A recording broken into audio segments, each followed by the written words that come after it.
L'économiste Patrick Artus a raison. La Chine est déjà en hard landing.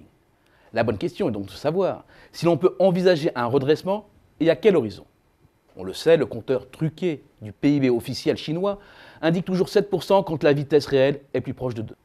Chute de la compétitivité coût avec la hausse rapide des salaires, saturation des besoins en logement et en infrastructure, sous-utilisation des capacités de production, dynamique déflationniste, bulle sur les actifs et krach boursier, endettement excessif sont autant d'indices. Et la liste n'est pas exhaustive d'une économie en crise. De crise non pas cyclique, mais structurelle et durable.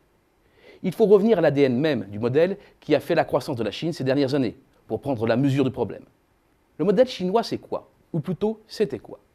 La force de son industrie, grâce à des entreprises ultra compétitives, spécialisées sur des biens de consommation standardisés d'entrée ou de milieu de gamme, là où le faible coût de sa main-d'œuvre lui donne un atout considérable, l'accumulation d'excédents extérieurs, bâtis sur une industrie low cost, des excédents d'autant plus importants que la demande domestique est atrophiée, faible salaire et sous-développement des institutions sociales obligent.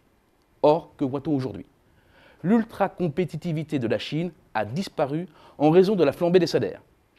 Près de 14% en moyenne par an depuis l'entrée de la Chine dans l'OMC en 2001, soit une multiplication par 5 en moins de 15 ans. Tout cela dans un contexte de vieillissement démographique de moins en moins compatible avec l'idée de pays atelier. Certes, compte tenu de la base de départ, cela n'a pas été un handicap, au début, mais maintenant, ce n'est plus tenable. Pourtant, cette hausse est voulue. Elle permet aux autorités d'acheter la paix sociale et assure la pérennité du régime. Surtout, elle devait accompagner 1. La montée en gamme de la production, là où la compétition se porte davantage sur la qualité que sur les coûts. 2. Du recentrage de la croissance sur la demande domestique. Mais on ne manœuvre pas si facilement une telle transition, car la montée en gamme est un chemin semé d'embûches.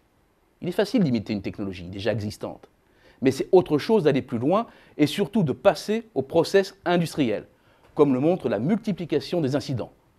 Selon China Labour Bulletin, une ONG de Hong Kong, 27 explosions de sites industriels ont été comptabilisées entre début janvier et fin août. Le niveau d'innovation progresse en Chine et l'effort en R&D s'intensifie, année après année. Mais il reste beaucoup plus faible qu'au Japon ou qu'en Corée. De même, le niveau de qualification de la population reste nettement inférieur à ses deux plus proches concurrents. La part de diplômés de l'enseignement supérieur dans la population active est inférieure à 17%, alors qu'elle dépasse les 40% en Corée comme au Japon. Il manque des ouvriers très qualifiés, des ingénieurs, mais aussi tout l'encadrement, c'est-à-dire des managers. Enfin, c'est une chose de s'imposer dans les productions à bas coût. C'en est une autre de venir déloger les Japonais, les Coréens ou les Allemands dans les biens d'équipement ou les Français et les Italiens dans le luxe. Les places sont prises et elles seront chèrement défendues. La Chine est engagée dans un changement profond de son modèle. Cela la condamne à une longue période de croissance faible.